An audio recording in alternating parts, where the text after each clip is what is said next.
Hi everyone, কি অবস্থা সবার? তো সব সময় তো আমি বিড়াল নিয়ে ভিডিও দিই। আজকের ভিডিওটা একটু অন্যরকম হতে চলছে। অন্যরকম বলতে আমার আজকের ভিডিওতে কোনো বিড়াল থাকবে না। আমি আজকে একটা ইভেন্টে যাচ্ছি, গারোদের ইভেন্টে। তো সেটা নিয়ে আজকের ভিডিও। আজকের ভিডিওতে অনেক কিছুই দেখাবো, যার জন্য ভিডিওটা একটু লং হয়ে গেছে। সো আপনারা কেউ কিছু মনে করবেন না। এটা ছিল গারোদের উৎসব আর কি। তো এটা ওদেরও প্রত্যেক বছর একবার হয়। এটার নাম ছিল ওয়াঙ্গালা। আমাদের যেমন ঈদ হয়, ওদেরও ওয়াঙ্গালা হয়। আর গারোদের এই ফেস্টিভ্যালটা হচ্ছিল বনানীতে। বনানী আমার বাসা থেকে একদমই কাছে, তো আমার যাইতে একদমই কোনো প্যারা হয় নাই। প্লাস আমার সাথে আমার কাজিনরাও গেছে। বনানী বিদ্যানিকেতন স্কুলের মধ্যে হচ্ছিল এটা। তো স্কুলের সামনেই যেতে দেখি যে অনেক মানুষ, আর এটা ঢোকার জন্য টিকিট নেওয়া লাগে। এখানে ম্যাক্সিমামই গারোরা ছিল, চাকমা মারমা এগুলাই ছিল আর কি, বাঙালি কমই ছিল। দেন আমাদের সবার টিকিট নেওয়া শেষ, তারপর ভিতরে যাওয়ার পালা। আর ভিতরে যাওয়ার টাইমে ওনারা হাতের মধ্যে একটা সিলও দিয়ে দিচ্ছিল, যাতে করে পরবর্তীতে আপনি বের হলেও সিল দেখায় ঢুকতে পারবেন। আর এই ওয়াঙ্গালাটা অনেক টাইম পর্যন্ত হয়, মানে একদম সকালে শুরু হয়, একদম রাতের বেলায় আবার শেষ হয়। তো যাওয়ার পরেই তো আমি দেখলাম স্কুলের মধ্যে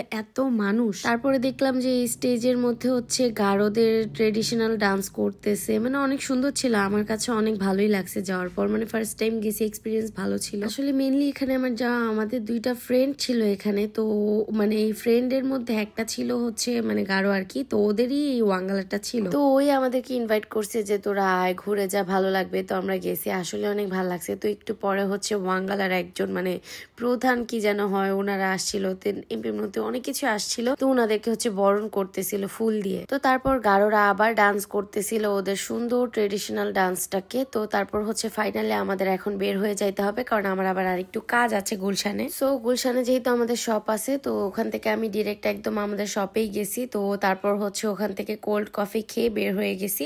বের হওয়ার পর আমরা একটা রেস্টুরেন্টে গিয়ে ডিনার করেছি রাতের। এখানে ছিল আমার কাজিন মাহি আর আমার ছোট ভাই নিজাম। তো তারপর লাস্ট একদম বাসায় এসে অরেঞ্জ জুস খেয়ে তারপর ঘুমাই গেছি। আজকের ভিডিও এই পর্যন্তই। কেমন লাগলো আপনাদের কমেন্ট করে জানাবেন।